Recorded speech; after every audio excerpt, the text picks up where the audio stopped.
Hello, and welcome to the SomerKnits podcast.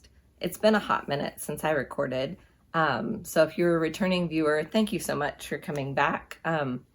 It may have almost been 2 months. If you are new here, thank you for joining me. This is a traditional type knitting podcast. I'm going to talk about finished objects, works in progress, and actually a few acquisitions, which is unusual for this year.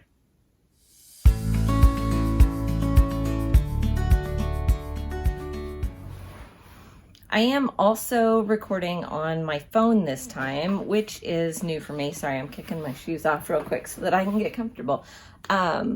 This is new for me. I usually record on my laptop, but I wanted to see if I could get any better quality recording on my phone. The catch is that I have no way to see the screen, so I will do my best to make sure everything stays in frame, but I can't see the screen in the moment. I tried getting my laptop to mirror my phone, and either the laptop is too old or there's something I just can't figure out. So bear with me as I try new things. It's good to stretch and grow, right? But this is going to follow a traditional podcast, knitting podcast format, where I'm going to do finished objects, works in progress, and this time I do actually have some acquisitions. I know I haven't for much of this year, but this episode I will have that. And then kind of a life update, because we just got back from our major summer vacation, and so I usually like to share a little bit about that at the end. So let's dive right in. Let there be light. I forgot to turn the overhead light on. It's separate from all the other lights in our room. I'm filming in my knitting corner in my room this time. I tried earlier to set up in a different corner of my room where all my pretty green plants are behind me, because I thought it might make a better backdrop, but the antique chair in that corner is so squeaky, I just couldn't handle it. So diving right into my first finished object, that's what I'm wearing this time. And this is my Tolsta Tee, which I showed the beginning of in my last episode. I think I was still in the yoke, but I did the size 4. And as you can see, I've got a lot of positive ease, and I will address that in just a minute. But I followed a lace pattern that one of the testers used, except if you buy the pattern, the PDF link to the lace chart is a much more condensed version, where you have a ton more of the lace if you do it as close together as it is in the chart.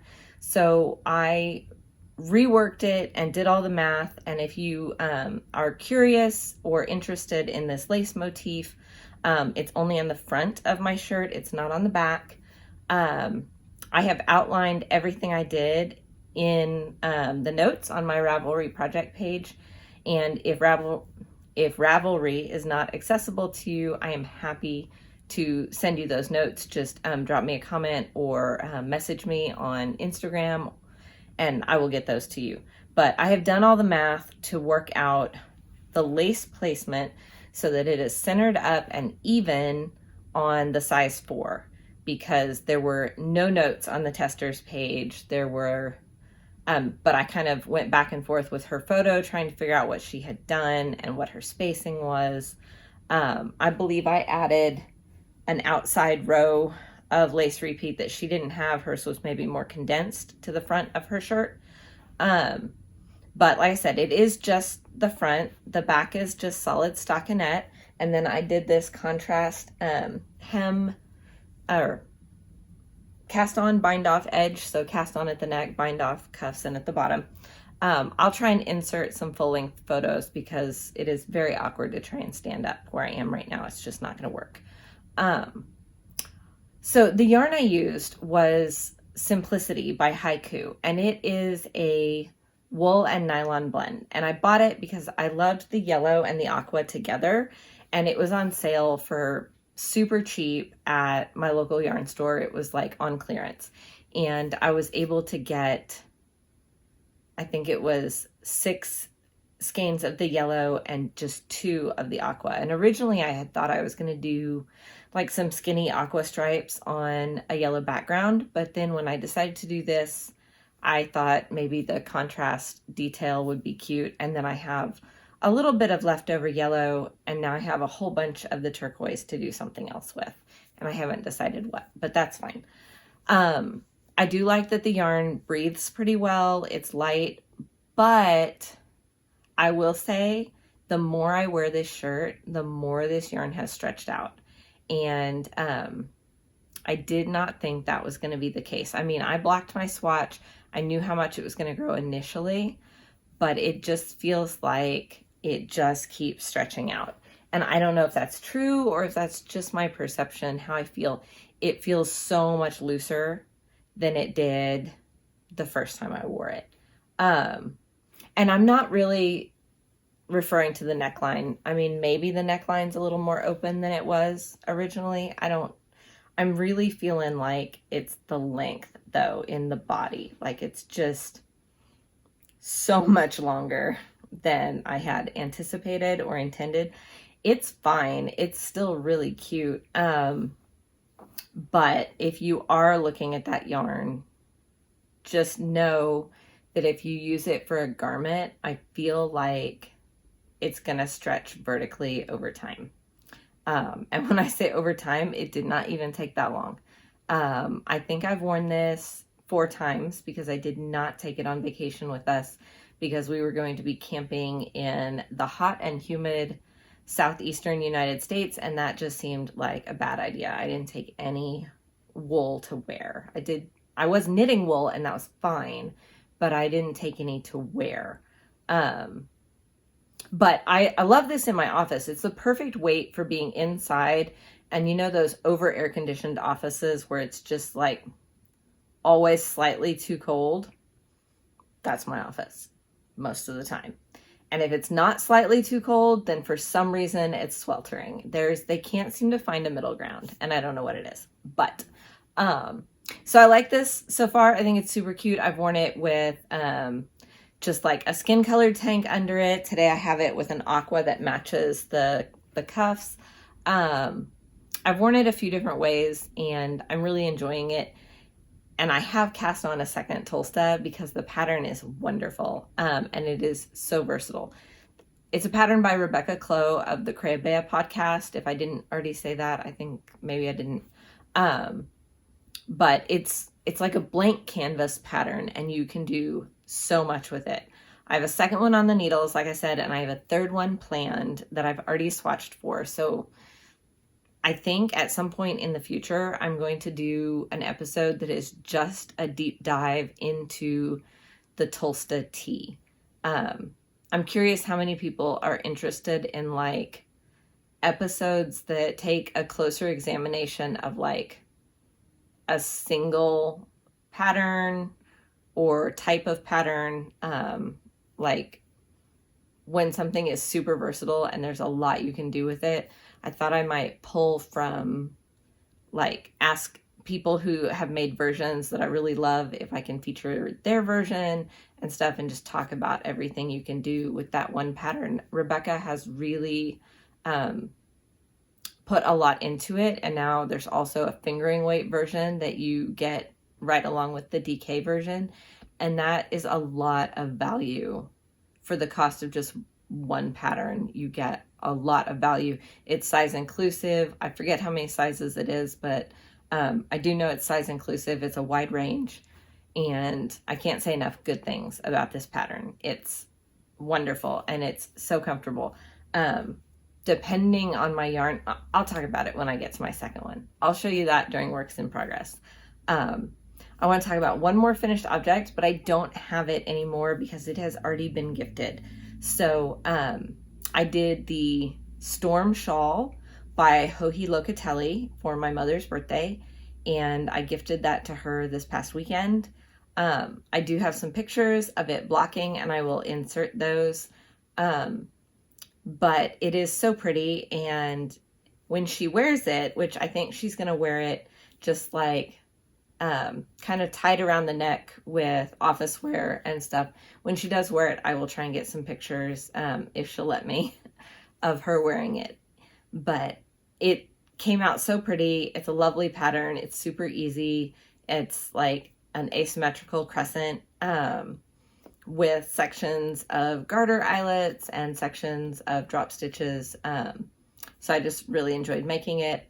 The hardest, or I guess not hardest, but the longest, most tedious part is the bind off, because it's a picot bind off and not everybody loves those. But I did do that whole picot bind off on the drive home the very last day of our road trip, and I was so proud of myself for getting that done. Sorry. I don't know that I've talked this much, like, straight with nobody else responding in a while, and so, like, I keep getting a catch in my throat, and I feel like it makes me look super awkward, but it is also, according to my car, 95 degrees outside, which means that in my house it's like 80 because we have a power save thing on our thermostat. So there is no fancy warm beverage today. There is water and iced tea, and that is it. I thought about making a latte, and I was like, I don't even think I can drink that. But I love a good iced tea, so that's all good. We're gonna jump into works in progress. Okay, I have already been talking about this one, so we'll just call this the first work in progress. I guess it was cast on first. So this is my second Tolsta Tee. Let me find the front. There's the front. So as you can see, I'm well on my way to cracking through the body on this.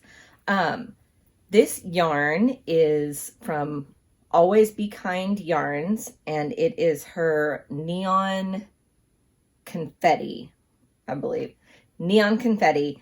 And I got it the same time I got the yarn to do my daughter's Magpie Tendency, which was super cute. So Neon Speckles, it is so bright and vivid, and I love it. Hopefully I'm staying in the frame since I can't see it. She also sent me needle stoppers in the package, which I thought was so sweet. She sends lots of goodies. There were really cute Post-it notes that had a rainbow and her logo and stuff. It was just, anyway, so this pattern is, like I said, so versatile. I decided to let the yarn shine on this one and just do the basic pattern. So I have not incorporated any stitch design in this one. I have simply gone with stockinette because I figured the yarn had enough going on that it was going to be the focus here. Some differences in construction. I cast on for the third size. This one's the fourth size. I cast on for the third size, originally thinking I would just do that for the collar and then increase immediately. But I read through the schematics and I decided to actually do the third size through the sleeve split. So you can see I have extra length in the yoke here in my first one. So some of that length should be taken out. Also, I have a very short, like, shoulder to upper bust measurement. So that's why a lot of times yokes end up super deep on me. Also, my upper bust measurement isn't as big as maybe some measurements lower on my torso. So the third size should keep the top a little more fitted and a little less baggy looking, but then I picked up, or cast on, I guess, you cast on after the sleeve split, I cast on for a size between size 3 and size 4 for the body. So I'll have slightly less positive ease, and I think I may get a little closer to the fit I was going for originally.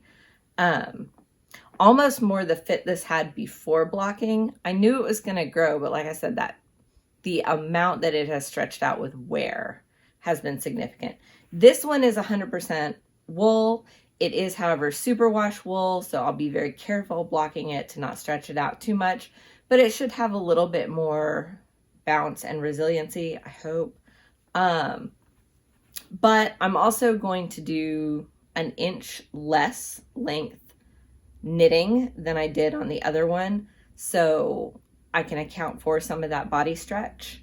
And then depending on how much yarn I have left at the end, I am seeing this as more of a transitional season piece because it is Oklahoma, it is hot, this is 100% wool, and likely won't get worn a ton in the actual summertime. So since I see this as a piece I'll definitely be wearing on the cooler days in spring, and probably even wearing in the fall, just on those days you need something bright, I may go for more of an elbow length sleeve, just depending on how much yarn I have left after I've done the ribbing at the bottom of the body. So I'll have to make that decision soon, but I still have a significant amount. I'm altering skeins because it is a hand-dyed yarn, and I am trying to keep it from having areas where there's tons of speckles and areas where there's none. I mean, it's going to happen anyway, but I still feel like I have a significant amount of yarn left, and I think I only have another inch to go maybe on the body and then the ribbing, because the ribbing I think is 1.5 inches. So I'm going to try it on again though when I get to this point before I start the ribbing, and just make sure and kind of try and do the math and account for the growth I think I'll get when I do block it. My other work in progress is I missed a finished object. We'll come back to that. We're going to stick with this work in progress real quick. I guess the other one could not be considered a finished object because it isn't blocked yet, but everything else is done. This is a test knit for Amy Scher, and this is the Kay's Back to School vest, and it is a cardigan style vest. So right now I'm working the button band. I've already done the buttonholes. All that's left to do on the button band actually is the bind off. It's a little scrunched here on the needles, but it knits up super quickly because the body is knit on a size 7 or 8. The ribbing is knit on a 6, and it just goes really fast. I'm doing the child size 7 for this for my youngest, and I still need to do the ribbing on the armholes, and like I said, bind off and then add the buttons for this, but it'll just be a little cardigan style vest that he can wear whenever. I presented him with a couple of yarn options, and he chose this beautiful blue, which is a Southern Skeins color, and it was from when I was still getting the subscription boxes. This is a worsted weight vest, so like I said, it knits up super quick. I was very excited to get to test this. I'm hoping he wears it a lot in the fall. But this just rocked right along. The only hang up I had is I mostly knit it during our road trip, and you have to, well, you're supposed to, I did because I'm testing, and I feel like when you're testing, you should always follow the designer's instructions to make sure what they're telling people to do actually works. I think that the tendency towards like super serious rule following is somehow related to my ADHD or whatever, but like I just feel like with test knitting there's a way to do it, and so that's how I do it. I don't alter things in the pattern except for possibly length, and that's only when I ask, and I try and follow the designer's instructions exactly to make sure that other people are going to be successful knitting the pattern in the future after it's released. So I had to wait until we got home because we were camping everywhere that we went, and there was no safe place to put it out to dry. Also no way to pin it out to measurements. So you do the initial vest, and then you block it out to the pattern measurements before you pick up for the button band and the armholes. So this is almost done. It will be done by the end of the week, I believe. I don't know. I have great things to say about it. I love the patterns that she puts out, but this is the first one that I've actually gotten to do. I swatched for the building blocks cardi, but I haven't gotten around to that one because I keep taking test knits. Speaking of test knits, I wrote myself notes this morning knowing I would forget something. Have I been looking at the notes? Absolutely not. Not even a little bit. So maybe I should do that. Okay. The other test knit I've had going this summer has been for Samantha Guerin, and I've always wanted to test for her, and timing wise it hadn't worked out to apply. Maybe I'd applied once and not been chosen, I don't remember, but I think most of the time when she put up designs I really wanted to apply for, I was either already in another test or it just didn't work out timing wise. So I was actually not testing anything else when this test call went out. It was before the best test call went out. This is the Summer Saunter Tee. I have no idea how much of this is in frame. So as you can see, it is a V-neck with a little bit of lace detailing around the V. The cuffs and the hem are both folded and just have that nice, clean, polished look to them. So I have mostly woven in the ends. You can see I still have some very long ends. I don't trim my ends until after I have blocked, because I want any yarn to work its way in and settle where it needs to before I start snipping. So I knit this. I knit the size, let me check my notes, 4. I knit the size 4, and I knit it exactly to pattern. The length, the hems, the neck, everything exactly to pattern. I used Knit Picks Cotlin, which is a cotton linen blend, and this was deep stash. And when I say deep stash, I'm counting anything that's been in my stash longer than 10 years as deep stash, okay? I will not tell you it's deep stash if I only bought it like 2, 3, even 5 years ago. That's not deep. That's just stash. This was deep stash, and I had a significant amount of it in 2 different dye lots, and I think that's how it came from the company. But I had enough of one dye lot to pull out to do this, and then I had started a tank with the other dye lot, and it was a seamed garment, so I'd only done like the front or the back, and that's sitting in my forever languishing whips pile, and who knows if I'll ever get back to it. I might, because I started it a while ago, probably at a smaller size than I can wear now, but I might finish it off and give it to my daughter because I think she would like it. But what I wanted to say about Knit Picks Cotlin is it's not hard on my hands the way some cottons are, and I actually really enjoy knitting with it, but I also, more importantly, enjoy wearing it. I knit a red skirt, which I showed on here a while ago, in like 2007, that has held up amazingly. Now, I can't wear it right now because it doesn't fit, but I did wear it for a good like 10, 12 years. As my weight fluctuated, like it has held up amazing. So I very much enjoy the Knit Picks Cotlin, both for how it feels on, how it feels when I'm working with it, and how it holds up over time. So I would 100% knit with Cotlin again. I enjoy using Knit Picks yarn. I just can't say enough good things. This was a pleasure to knit.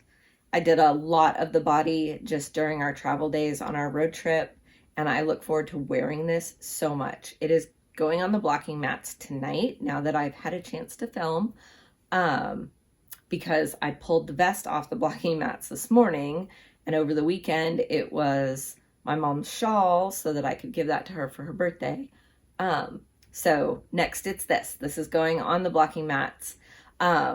We're supposed to reserve our full-length modeled photos for release day, so I will only be showing like close-up detail shots until then, but you can see the garment itself is, it's got positive ease, it's got clean edges, and I think it's going to be a real staple piece. I love it.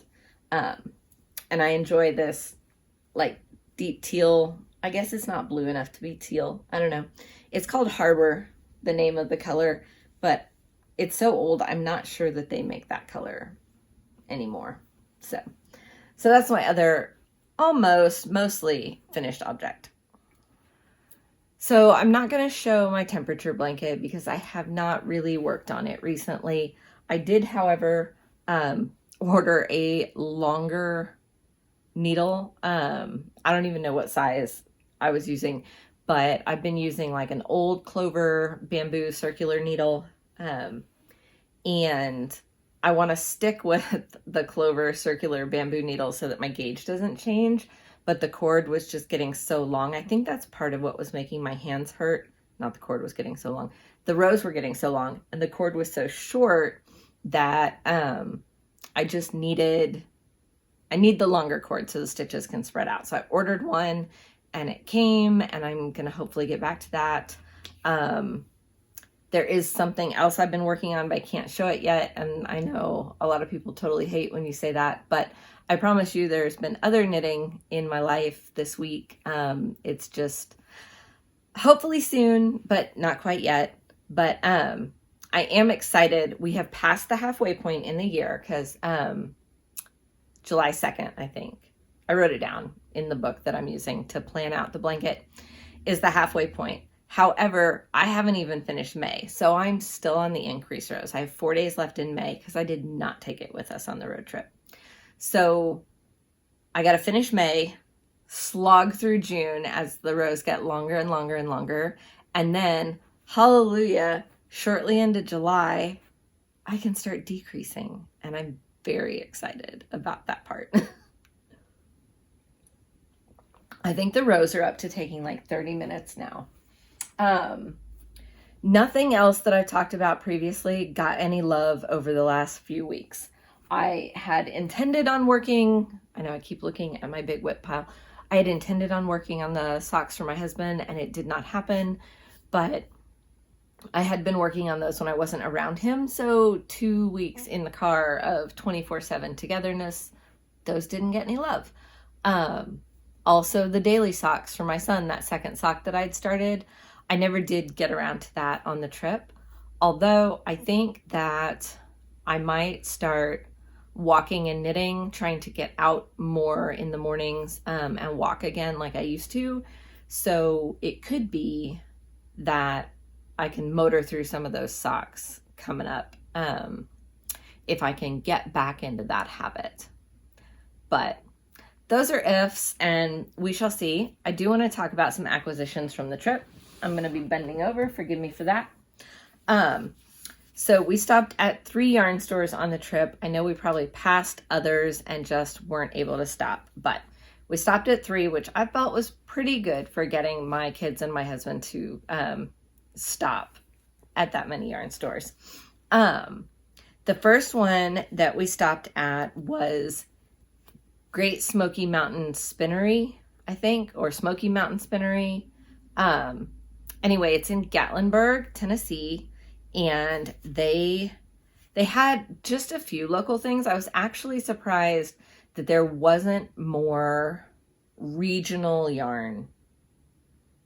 There were a few things. There was some very nice hand spun and like super expensive type things, which there's a reason those things are super expensive, but and there was a very small amount of locally dyed, like super small, but they did carry the Knitted Wit line of National Parks yarn. And so my son decided that he really wanted another Musselburgh hat. I can't seem to talk him into any other kind of hat right now, but he wanted another Musselburgh hat, and he liked the Great Smoky Mountains National Park colorway. And since that's where we were, I decided that was a fine thing as a souvenir skein, because at that point in time, I wasn't sure if we were going to make it to any other yarn stores. So We bought just the one skein. Ultimately, we ended up going with the DK weight because I just wasn't feeling doing another fingering weight muscle burr at that moment. But it's got lots of speckles in it. There's greens, there's purples, there's yellows. Hopefully it's focusing nicely on that. There's a whole lot going on in here, and I do think it's going to knit up really beautiful. And I really hope he likes the hat. But I'm going to start it and let him look at how it's knitting up, and then decide if he still wants a muscle burr hat or he'd rather have something ribbed or garter that may blend the colors a little bit better, but we'll see. So this is what we picked out at Smoky Mountain Spinnery.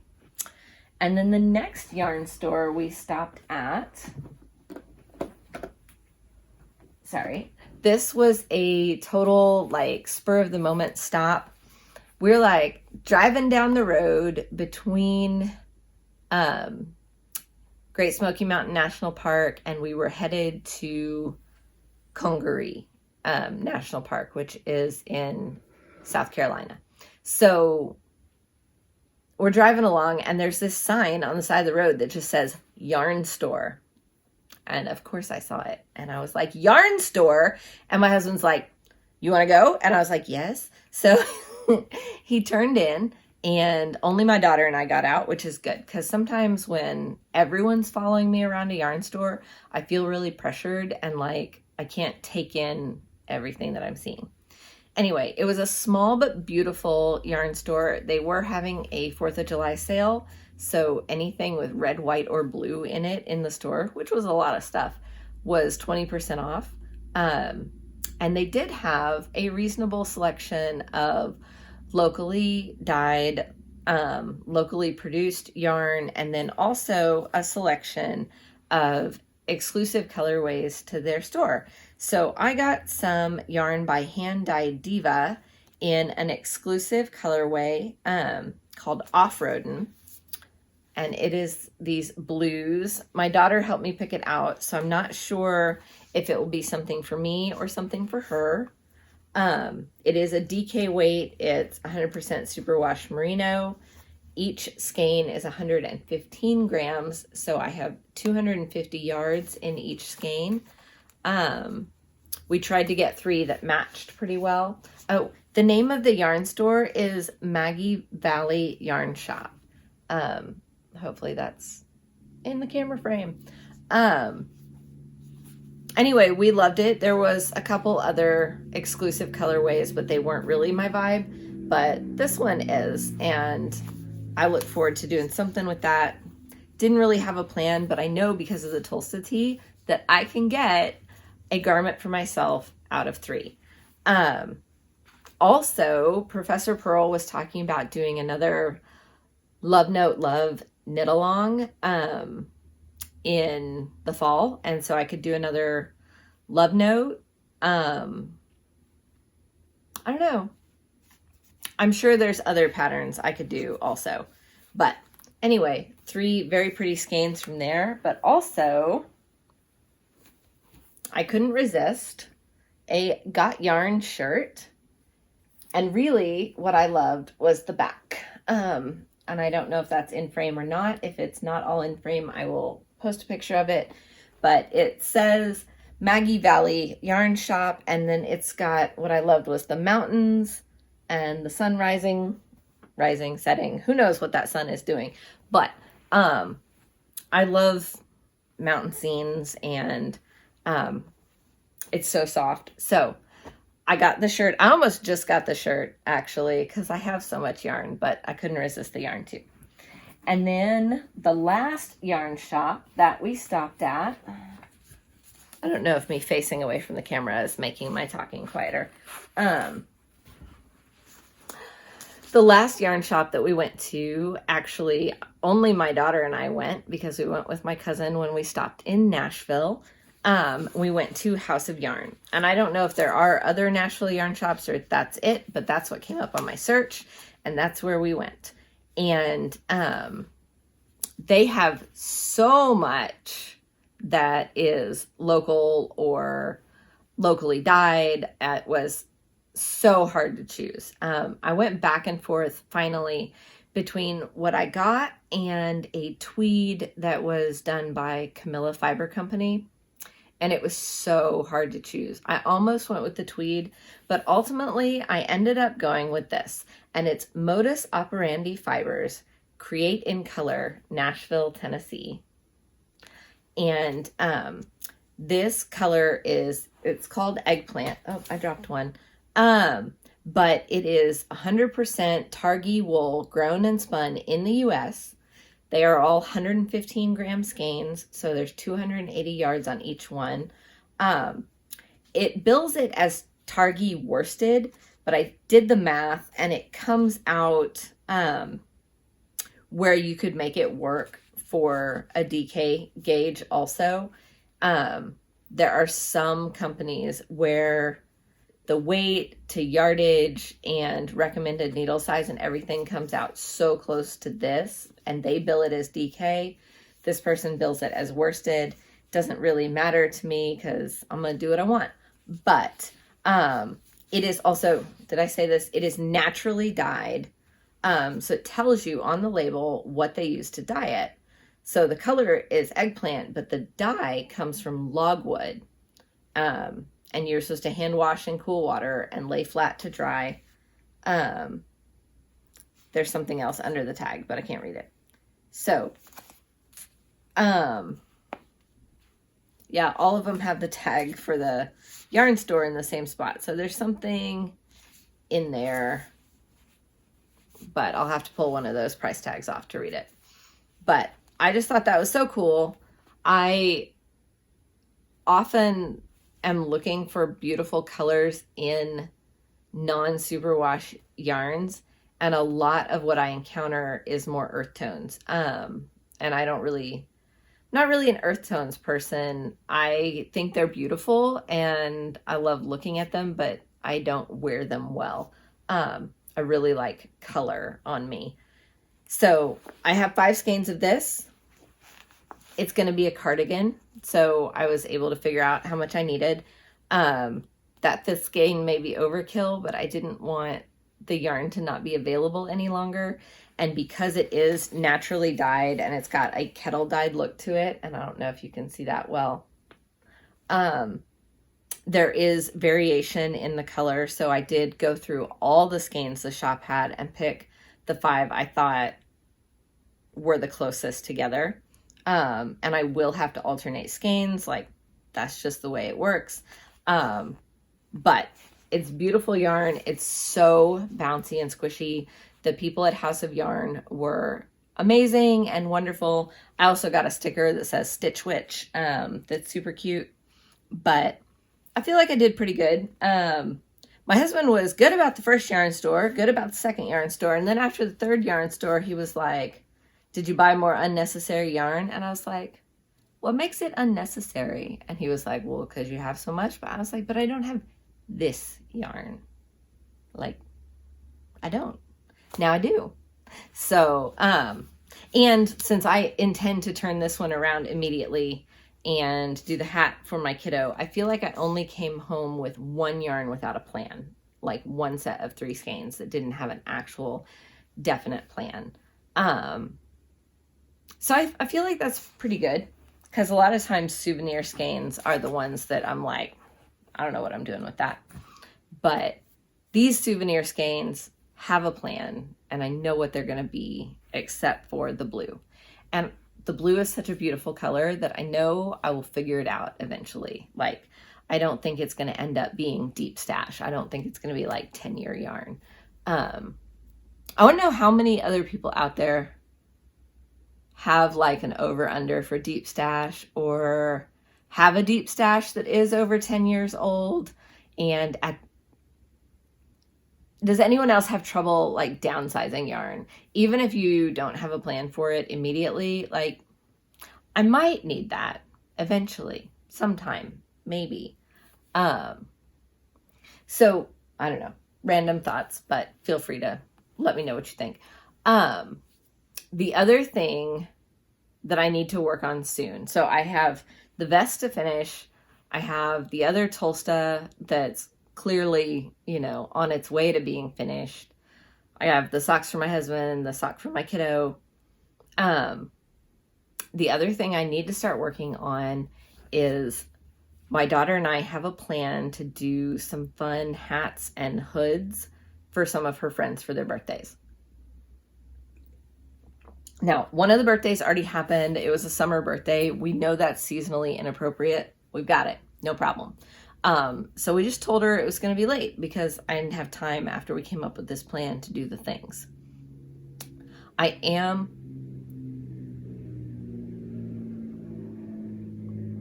airplane. I don't know if you can hear it, but I could hear it. I am going to have to go buy some yarn for this because I don't have quite what I need. I need a chunky weight, or maybe I need a super bulky. Whatever Wool Ease Thick and Quick is, because that's what the pattern is written for, I think it's a super bulky. I need to find like a rainbow super bulky, and then I think a cream and pink, which can be separate for the next one. But I need to start with the rainbow super bulky, and I just need to find like 2 skeins of it. I did some searching online, and I found one of the Lion brand mandala ones has a rainbow color changing where it's not as long as some of their color changing ones where you get huge blocks. It's smaller because it is that super bulky. And it's a rainbow of color changing, and that could work. So I just need to find a local store that has it in stock and run pick it up and get that started. Because I know those hats and hoods, they're like 2 evening projects. I just need to do it. And it's a matter of going to the store, getting the things. I felt like I just sounded croaky there for a second. Yeah. So once I finish the vest, fill out the tester forms for the shirt, fill out the tester forms for the vest. I am not under any more test knits because I finished that other one that I can't talk about as far as the test knit portion. So finish that. So I'm back to not having any deadline pressure as soon as I finish the vest. I know, like qualifier, but I think one of the reasons I test knit is that I do so much better at finishing things if I have a deadline. Like, I may have never gotten around to sewing down the cuffs and the hem on this just because that's the only part of this process that is a little bit tedious to me. Like, I don't do pieced garments very often because I don't like having to sew them up. Like, sewing up that ballet wrap cardigan for my daughter was terrible. It was just terrible. Like, I hope to never do that many pieces in a garment again. Ugh. But like, I might not have gotten around to those tedious bits, but knowing that I had a deadline and that I was going to have to block it and model it and take photos and stuff, that helps me finish instead of just like chaotically bouncing to the next thing without actually finishing the first thing. So that's, I think, one of the things that motivates me to test knit. But depending on if I jump into any other test knits, there's one I know I'm doing in the fall that I've already talked to a designer, but she's not ready to do it yet. So there's one I know I'm doing in the fall, but if I don't jump into any other test knits right now, I was trying to decide Koran cardigan, building blocks drop cardigan, since I'd already started swatching for that. Like, I don't know. I feel like I want to do a cardigan next or soon in and amongst all these accessory things, and that it doesn't have to be rushed. Because I won't wear it a ton. I mean, the Koran I might wear now while it's hot, like wear it to the office, but like the building blocks cardigan, if I'm doing that in Newton, I probably won't wear it a ton till the fall. But I don't know. I think I said earlier in the year that I was having a very cardigan year. And then of course I took test knits that weren't necessarily cardigans. And then, but I'm still really wanting to add more hand knit cardigans to my wardrobe because they're so versatile. And there's so many different cardigan styles and shapes. I still want to do the rad bent, and that might be a good one to start because it's fingering weight, so it's not as heavy. I don't know. Chaos brain right now because there's nothing that I have to do, and so there's too many possibilities. So, life update. Let's see. I may be looking real awkward here since I can't see myself, but that's okay. Life update, since it's been like 2 months since I recorded. So I was going to record again just a couple or 3 weeks after that last video, but I had oral surgery and it took much longer than I had expected for that pain and swelling and everything to go down. And so it didn't work out. Like, I tried and it just wasn't good. And then of course the kids were out of school and so they were constantly home, and I tried again while they were at camp, I think. And everything I recorded, I lost. I was still recording on my laptop and everything just went poof. It vanished into the ether. It was gone. And so it kind of made me mad, and I was just like, screw it. And I gave up for that day because I was running out of time. I didn't have much time left that day. And so it was just like, okay, forget it.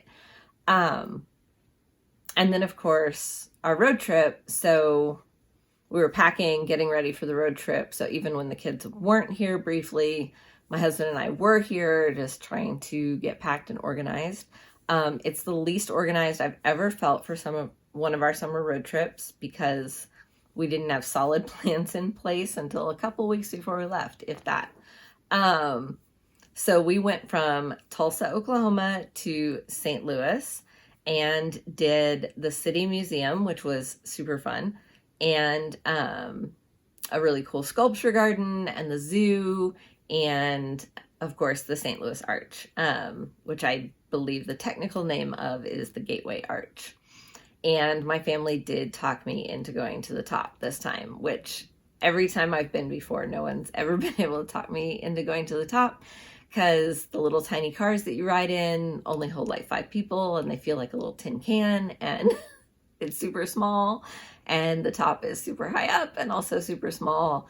But it didn't end up being as bad as I thought it would be. The ride up is not as long as they make it sound. And you're not up at the top for a super long time, and the windows are pretty small, so you feel relatively secure. So it wasn't as bad as I thought it was going to be. It really wasn't. So I did it. I'm glad I did it. At first, my littlest didn't want to do it. But then he did, but only if I did. So, you know, the things we do for our kids, but it turned out to be fine. So from St. Louis, we went to Mammoth Cave National Park, which we had been to Wind Cave the year before. That did not prepare us for going to Mammoth Cave. Apparently, you've got to book your tour tickets at Mammoth Cave like 2 weeks ahead of time and whatever. Didn't know any of that, so we were only able to do the self-guided tour. We did have 2 nights in the campgrounds there, and the campgrounds were lovely. The temperatures at night were perfect. It was a little toasty during the day, but not bad in the shade. We did some really nice hiking down to the River Styx. One of the rivers that runs through there is called the River Styx, just like in Greek mythology. And it is so muddy. It looks like the chocolate river in Charlie and the Chocolate Factory, or the Gene Wilder Willy Wonka movie, the original one. That's how muddy the river is. It looks like the chocolate river in that movie, which was very impressive. they did have some trees down from a major storm, so some of the paths were blocked, but we did get to see most of the things we wanted to. From Mammoth Cave, we went to Great Smoky Mountains National Park. We spent 2 nights in the Elkmont Campground, which is on the Gatlinburg side, and that one of those days is when we drove into Gatlinburg and visited the yarn store. But if you haven't been to Gatlinburg, it is like a giant tourist trap. Like, that's what it is. It's so crowded, and there's all these Ripley's Believe It or Not things and giant chain restaurants and stuff, and it was a little overwhelming to drive through. So when we were at the yarn store, we did ask, we said we would like good local non-chain food, but not in the crazy part of town. So the wonderful people at the yarn store did give us suggestions for going away from the crowds to have a nice meal, and it worked out perfectly. But in the park, we did a lot of hiking. We did the Laurel Falls hike, and we did just a lot of wading around in some of the cold streams and rivers down there, and just basically exploring the park. We did the Cades Cove loop, which is really cool because it's all these old homesteads and log cabins and really old churches, and there's some old cemeteries through there. And it's just a big loop. We did see a bear while we were on that loop. He was just eating berries. He was not out being aggressive. And then we went over to because that's on the Tennessee side of the park. We went over to the North Carolina side of the park and spent a night in a campground on that side that was closer to one of the other visitor centers and an area where they have a horse camp. And there is like an old farmstead down by one of those other visitor centers that's just really cool. They've brought all the buildings in closer because in a real farmstead, the buildings would have been much more spread out and much less walkable, at least for a quick tour of the buildings. But they had moved all these old buildings in closer and done this big tour of them. And so that was cool. And we got to see elk while we were there. Not nearly as many elk as we usually see when we go to like Rocky Mountain National Park or something, but just a few, and we had a good time. It was a little rainy while we were in the park a few times, but really not bad. The weather overall in Great Smoky Mountains National Park is perfect. It's not super hot. I think that the highs don't tend to get above the 80s, like in the actual park. And it can vary because there's different elevations within the park and all different things, but it was pretty nice. And I say this because our next stop was Congaree National Park, which is literal swampland in South Carolina. And it was very cool wildlife-wise and visually. It was a not really hike, but a walk-in campground with no running water, just vault toilets. But there was a visitor center that had 24-hour access to running water. So we were not as primitive as maybe it sounds. And the campsites were beautiful. The only problem was the temperature combined with the humidity combined with the mosquitoes. So clearly, since we spend a lot of our camping time going west into the mountains, where it's cold at night and stuff, our one little citronella candle was not going to combat mosquitoes of the south. Like, it did not. So that was a struggle. And it was so hot the first night with not enough air movement that we were all like sweating in the tent.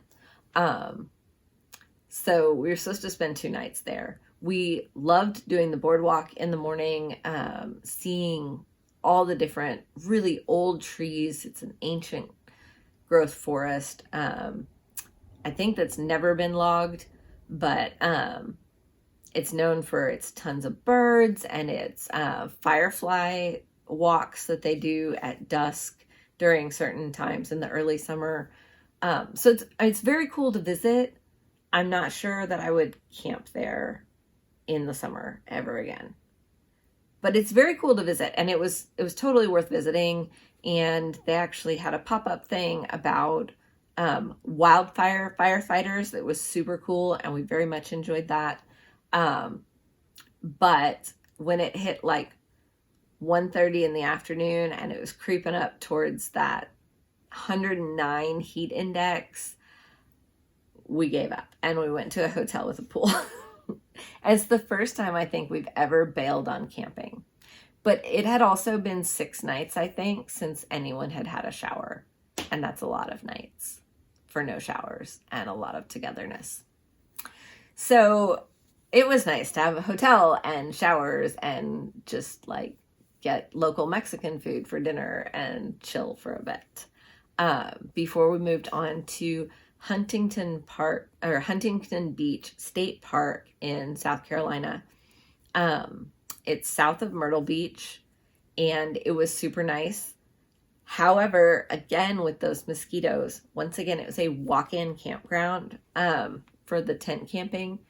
If we had been out where the RVs are, where there are slightly less trees and it's a bit more open and there's a lot more breeze going through, the mosquitoes weren't nearly as bad out there. But once you got into that wooded area that had just the tent camping sites, the mosquitoes were overwhelming. Now, they were not a problem once you walked out to the beach. Once you were out by the water, no issues.